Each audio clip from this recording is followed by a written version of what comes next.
Philippe, d'où viennent ces lettres de l'apôtre Paul qu'il a envoyées aux églises de ces villes-là. Et quand Paul a rédigé ces lettres, il se trouvait lui-même en prison à Rome. Mais dans la lettre aux Philippiens, au chapitre 1, et au verset 9 et 10, alors je crois qu'après le culte d'Alva nous marquera ces passages au tableau, il y en aura peut-être certains que vous voudrez conserver. Donc Philippiens chapitre 1, les versets 9 et 10, l'apôtre Paul dit « Et ce que je demande dans mes prières, c'est que votre amour augmente de plus en plus en connaissance et en pleine intelligence pour le discernement des choses les meilleures, afin que vous soyez purs et irréprochables pour le jour de Christ. » Quand il parle du jour de Christ, c'est toujours le jour où Christ reviendra. Alors il a dans cette prière, pour que nous ayons l'amour de la connaissance et une pleine intelligence. Alors oui, Dieu nous a donné l'intelligence et nous devons cultiver cette intelligence. Nous devons nous en servir. Il y a un livre dans la Bible, dans l'Ancien Testament, d'un personnage qui s'appelle Job. Je crois que vous en avez tous entendu parler.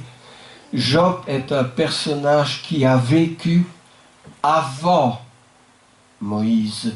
Donc vous ne trouverez pas dans le livre des Job des commandements qui ont trait à la loi de Moïse. Il était dans ce qu'on appelle l'ère patriarcale, l'ère des patriarches. Et Job, nous savons tous, c'est un homme qui avait beaucoup de patience, mais qui avait beaucoup été prouvé dans la vie. Il avait eu beaucoup de malheurs, des malheurs qui s'abattaient sur sa famille, sur ses biens, sur lui-même.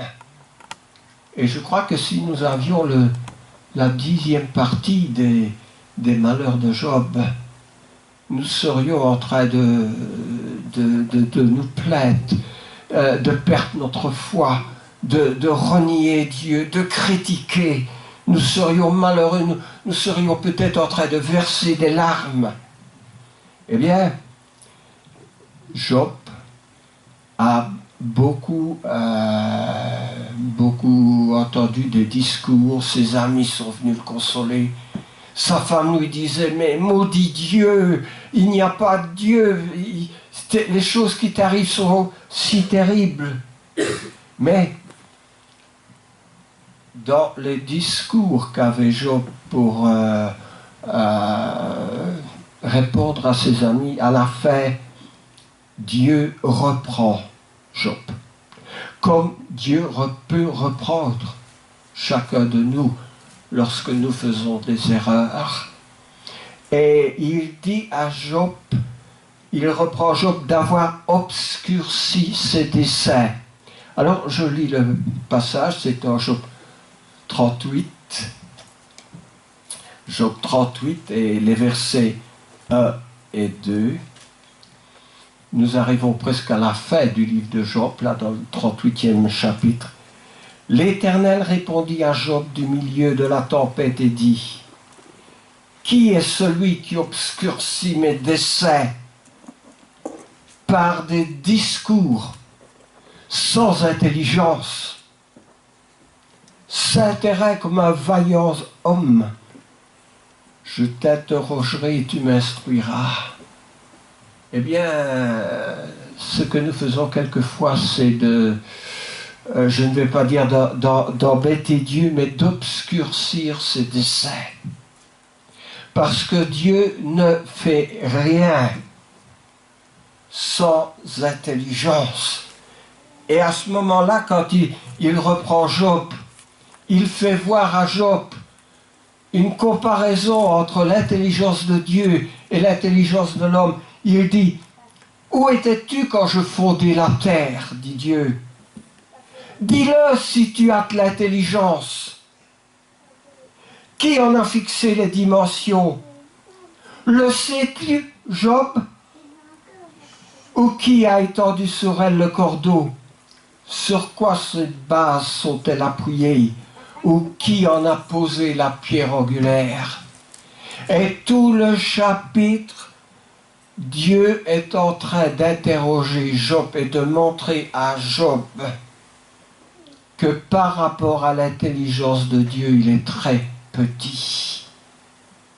Si il parle de la fondation de la terre, si vous prenez un atlas, même un atlas très, très ancien, vous verrez que dans les premières pages, il y a toujours la terre représentée comme un globe, comme une sphère. Et autour de la terre, il y a des manteaux. Le premier manteau est l'oxygène, sans laquelle l'être humain ne pourrait vivre. Il ne sert à rien de créer une planète si cette planète n'est pas habitable. Or, la planète Terre était le dessein de Dieu d'y mettre un peuple qui lui appartienne.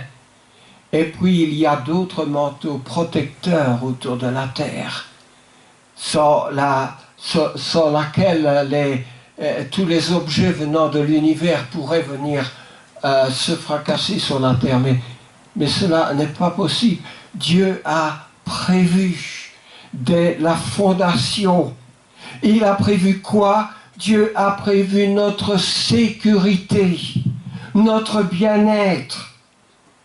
Alors, il a aussi un mot pour les amis de Job qui sont venus le consoler. Ces amis qui voulaient à tout prix trouver des défauts chez Job pour lui dire, eh bien voilà pourquoi tu es malade, voilà pourquoi les malheurs s'abattent sur ta famille. Mais Job n'avait pas commis d'erreur, il n'avait pas péché. Et Dieu reprend aussi les amis de Job pour ne pas avoir parlé avec droiture. Quand nous examinons, quand nous parlons des choses de Dieu, nous devons parler avec droiture. Nous ne pouvons pas blesser Dieu comme on peut blesser un être humain. Dieu est Dieu. Alors, Dieu dit par la bouche de l'apôtre Paul, par exemple, que les païens ont l'intelligence obscurcie.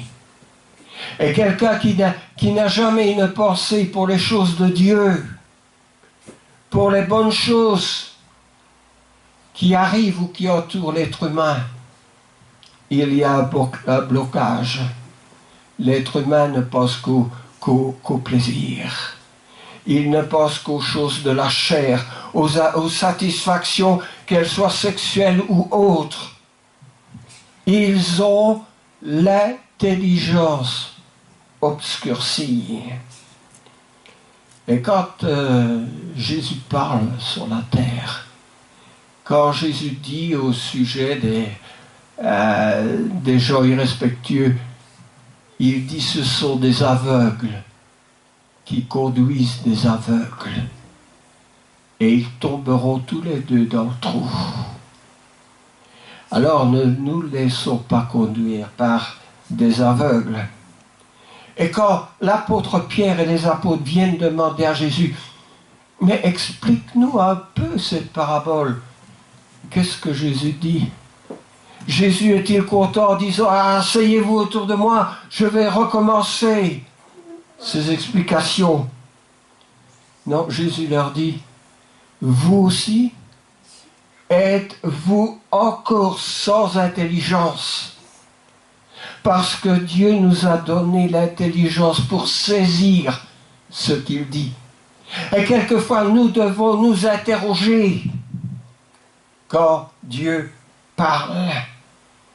Ou bien notre pensée est-elle en train de se promener, Dieu sait où?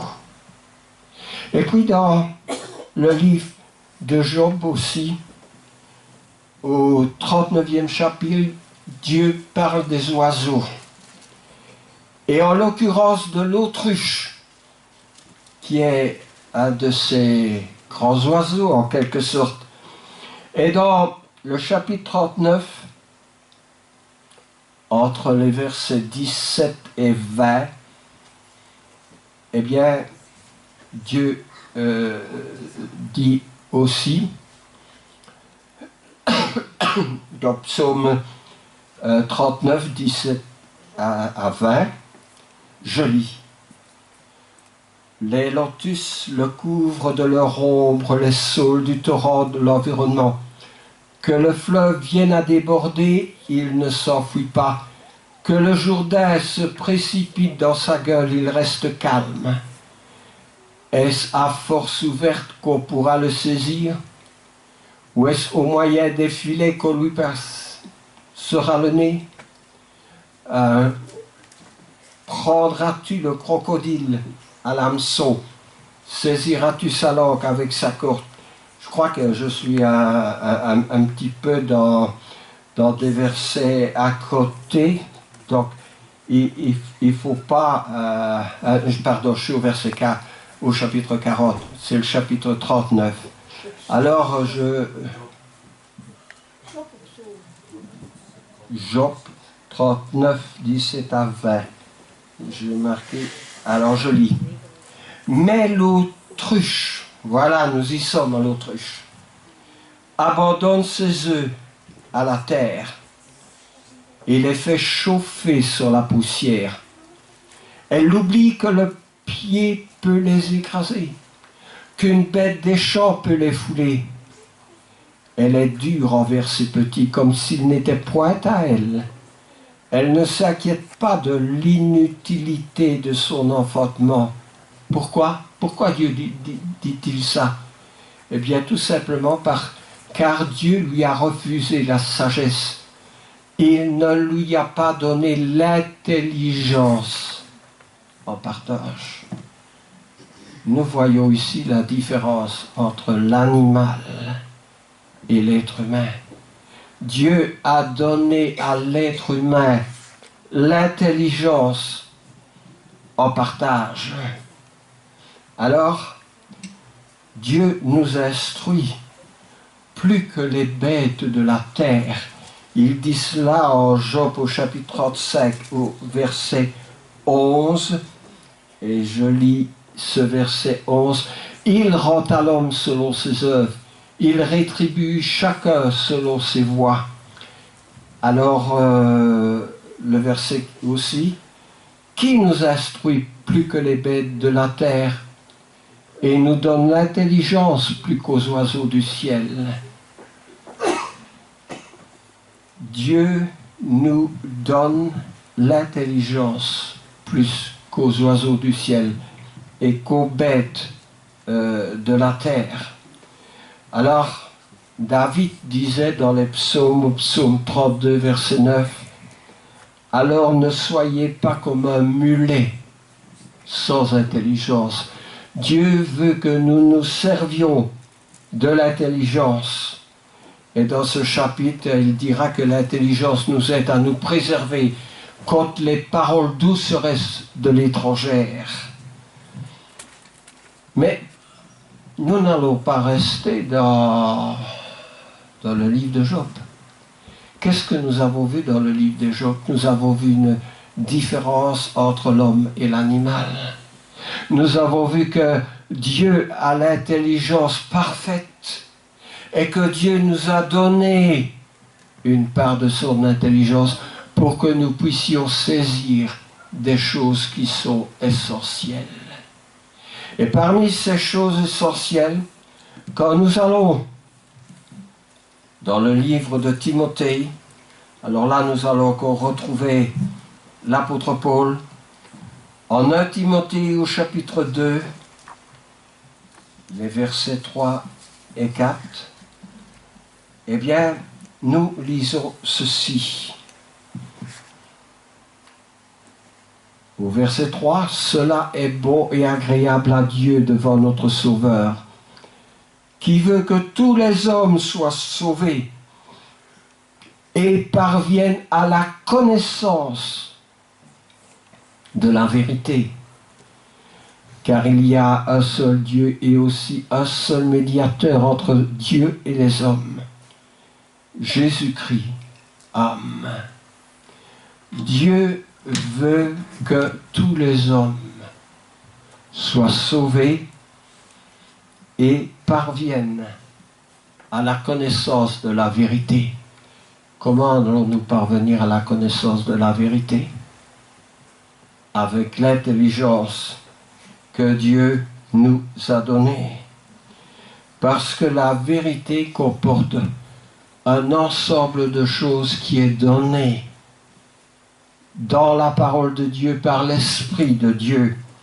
Quand nous allons dans l'évangile de Jean, au chapitre 16, eh bien nous trouvons un discours de Jésus au verset 7 et 8 de Jean chapitre 16. Et ce verset dit ceci: Cependant je vous le dis, je vous dis la vérité. Il est avantageux que je m'en aille. Si je ne m'en vais pas, le Consolateur, qui est le Saint-Esprit, ne viendra pas vers vous. Mais si je m'en vais, je vous l'enverrai. Et quand il sera venu, il convaincra le monde en ce qui concerne le péché, la justice et le jugement. Et ça, c'est le rôle du Saint-Esprit, de convaincre le monde en ce qui concerne le péché, la justice. C'est la mission du Saint-Esprit. Et un chapitre avant le chapitre 14, au verset 26, il dit: mais le Consolateur, l'Esprit Saint, que le Père enverra en mon nom, vous enseignera toutes choses et vous rappellera tout ce que je vous ai dit. Jésus avait dit beaucoup dans ses prédications, mais l'Esprit Saint a inspiré les apôtres au moment où ils ont rédigé la parole, les évangiles, les épîtres. Et ce Saint-Esprit leur a rappelé ces choses qui devaient nous être communiquées à nous pour les siècles. Alors, il est de notre mission d'enseigner ces choses, de partager ces choses. En Romains, au chapitre 10, il y a une question qui est posée à partir du verset 14, les versets suivants aussi. En Romains, au chapitre 10, comment croiront-ils en celui dont ils n'ont pas entendu parler? Et comment en entendront-ils parler s'il n'y a personne qui prêche? C'est notre rôle aujourd'hui de parler de ces choses, de prêcher cette vérité, de dire les choses de Dieu. Et comment y aura-t-il des prédicateurs s'ils ne sont pas envoyés, selon ce qui est écrit? Qu'ils sont beaux les pieds de ceux qui annoncent la paix, de ceux qui annoncent de bonnes nouvelles. Qu'ils sont beaux les pieds de ceux qui annoncent de bonnes nouvelles. Et au verset 17, il dit: ainsi la foi vient de ce qu'on entend, et ce qu'on entend vient de la parole de Christ. Ça vient d'où, cette Bible? De la parole de Christ. Et ces choses doivent être prêchées pour que le monde puisse croire en Jésus-Christ. À la fin de l'évangile de Jean, dans le chapitre 20, Jésus dit à Thomas, Jean chapitre 20, les versets 29 à 31, Jean 20, 29 à 31, Jésus dit à Thomas: parce que tu m'as vu, tu as cru. Heureux ceux qui n'ont pas vu et qui ont cru. Et puis, Jean nous dit, Jésus a fait encore en présence de ses disciples beaucoup d'autres miracles qui ne sont pas écrits dans ce livre. Mais ceci est écrit afin que vous croyiez que Jésus est le Christ, le Fils de Dieu, et qu'en croyant vous ayez la vie en son nom. Si vous croyez en Christ, Dieu vous promet que vous aurez la vie en son nom, la vie éternelle en son nom. Alors oui, ceux qui croient, il faut que les œuvres de la foi accompagnent la foi. Et dans les œuvres de la foi, il y a le baptême. Et ce baptême a un but.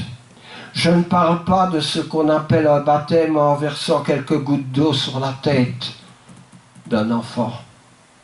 Je parle du baptême qui est un ensevelissement avec Christ.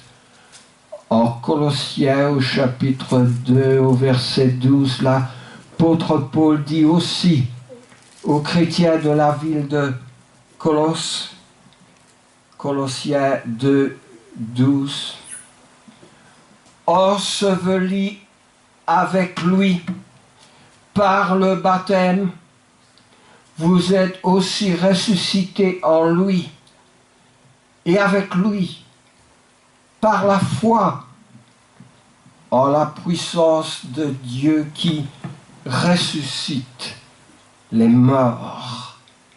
Alors, le baptême, c'est un ensevelissement. L'apôtre Paul en Romains au chapitre 6, à partir du verset 3, dit, ignorez-vous, ça c'est un appel à notre intelligence, ignorez-vous que nous tous qui avons été baptisés en Jésus-Christ, c'est en sa mort que nous avons été baptisés. Nous avons donc été ensevelis avec lui par le baptême en sa mort, afin que comme Christ est ressuscité des morts par la gloire du Père, de même nous aussi nous marchions en nouveauté de vie. Alors, il y a un appel à notre intelligence. Nous sommes sauvés parce que Jésus est allé à la croix. Parce qu'il est mort à la croix, qu'il a été enseveli pendant 3 jours, puis qu'il est ressuscité des morts. Je crois que nous sommes tous d'accord avec ça, c'est la base même de notre religion. Christ est mort, mais il est ressuscité.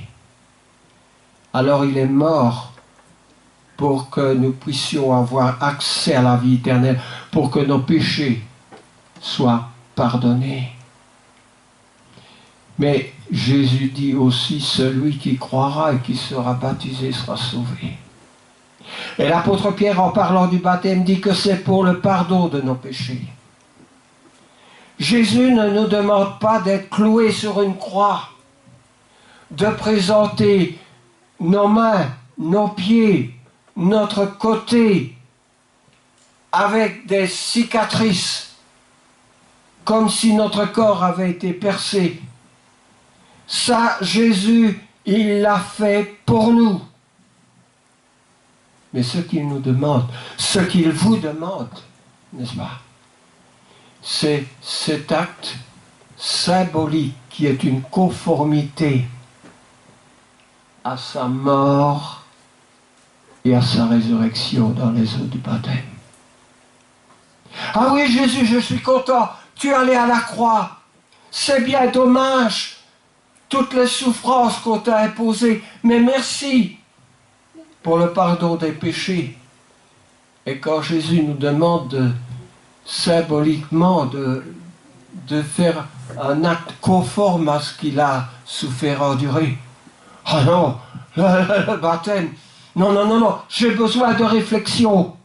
Peut-être dans 6 mois, peut-être dans 1 an. Mais moi, je ne me sens pas prêt à devenir un chrétien. Pourquoi? Vous vous dites peut-être, je suis trop imparfait. Mais c'est justement là, si vous êtes un pécheur, vous êtes imparfait, alors le baptême est pour vous. Parce que ce que vous n'avez pas pu faire de bien, Jésus l'a fait à votre place. Et Jésus demande simplement de reconnaître votre faiblesse, de confesser vos péchés, vos inaptitudes, et d'être baptisé pour le pardon de vos péchés. C'est le but du baptême. Le but aussi, il faut le dire, de devenir un ouvrier avec Dieu.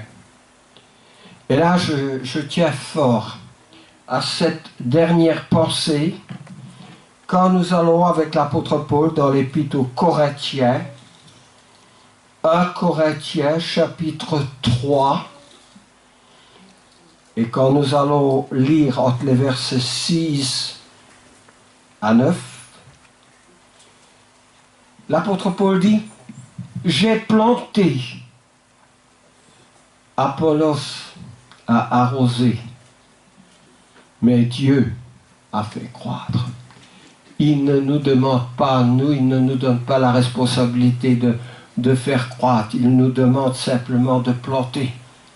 Comme quand le printemps arrive, que nous plantons dans notre jardin, nous semons des graines, nous repiquons des plantes.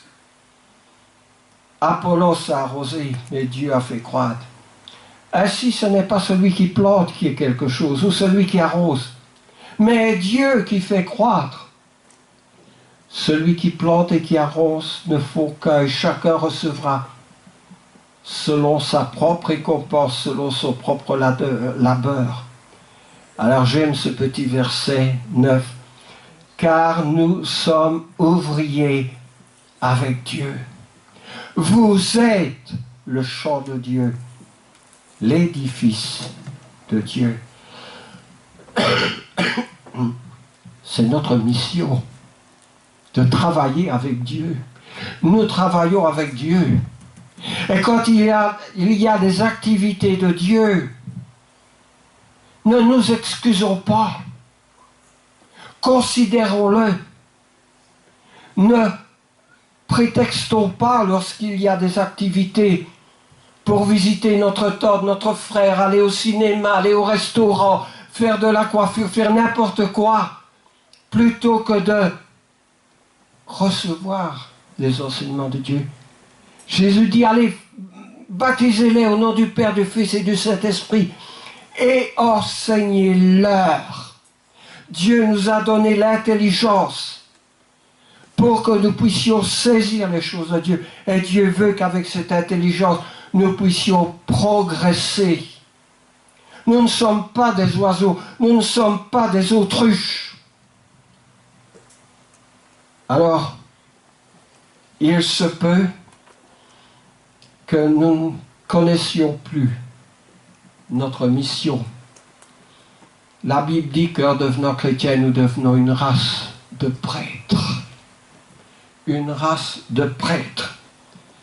Hier, j'avais un email qui m'est tombé d'un site officiel du district de France, de l'Église catholique de France. Et il y a cette image qui m'a frappé, vous pourrez la voir après.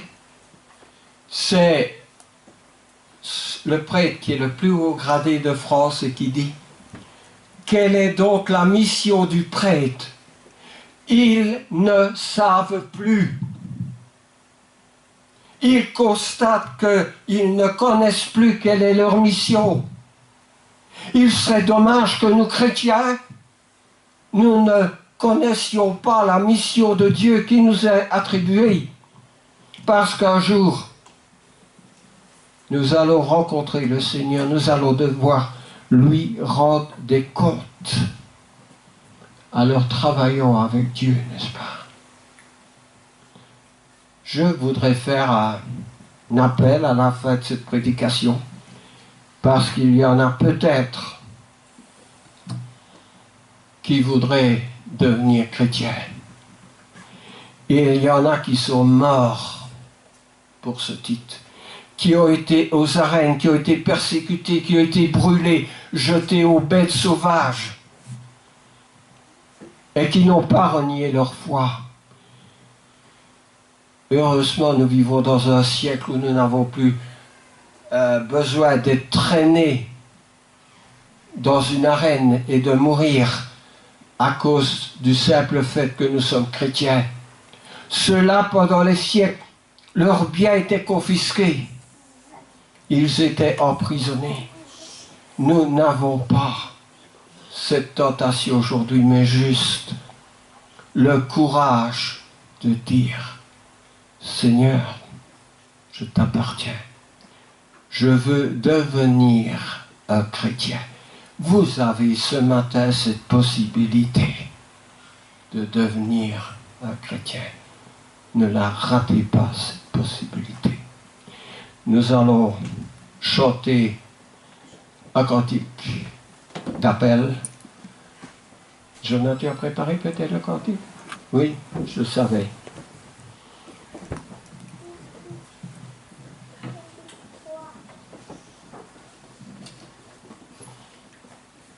Je vais être avec toi, ce qui n'est pas mon habitude. 533.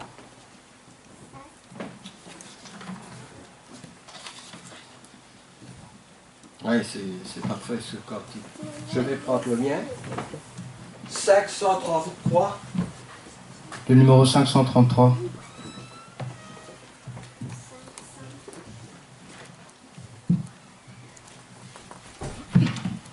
Ah, tiens. Oui, merci.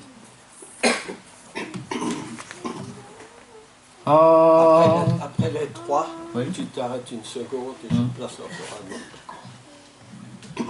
Entends-tu Jésus t'appelle, viens au pécheur, il t'attend. À cette voix si fidèle, tu résistes trop souvent. Laisse entrer le roi de gloire. Ouvre ton cœur à Jésus. Laisse entrer le roi de gloire. Hâte-toi, ne tarde plus. Pour le péché, pour le monde, tu trouves place en ton cœur. Toi, pour le sauveur du monde, viens pour l'homme de douleur. Laisse entrer le roi de gloire. Ouvre ton cœur à Jésus. Laisse entrer le roi de gloire. Hâte-toi, ne tarde plus. Jésus frappe, il frappe encore. Ouvre à ton libérateur. Et pour toi luira l'aurore du véritable bonheur. Laisse entrer le roi de gloire. Ouvre ton cœur à Jésus. Laisse entrer le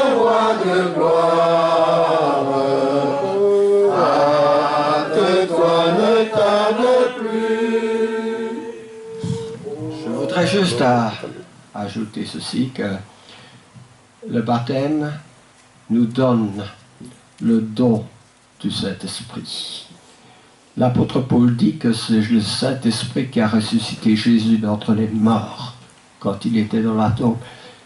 Et la parole de Dieu nous assure que si nous recevons le Saint-Esprit, ce même Esprit qui a rendu Jésus ressuscité, nous ressuscitera aussi quand nous serons morts.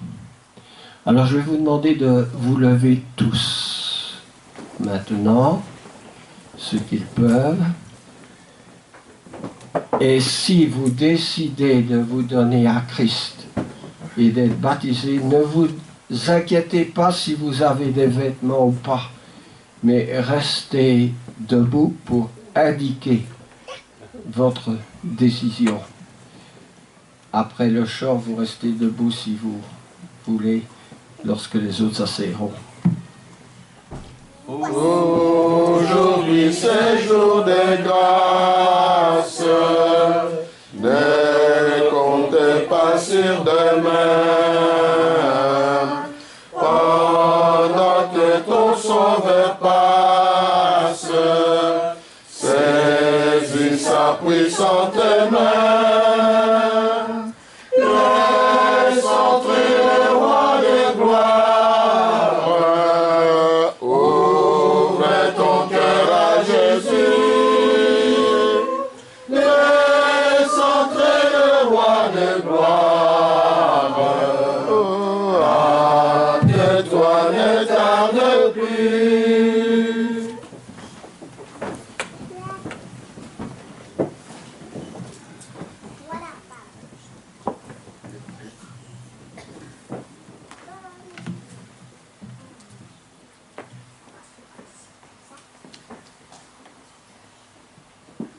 Christa, je me rends vers toi pour t'encourager et aussi pour ton engagement. Tu as dit que tu voulais t'engager et tu tiens ta parole. C'est beau. Alors, Christa, il y a une question que je vais te poser en prenant ma Bible.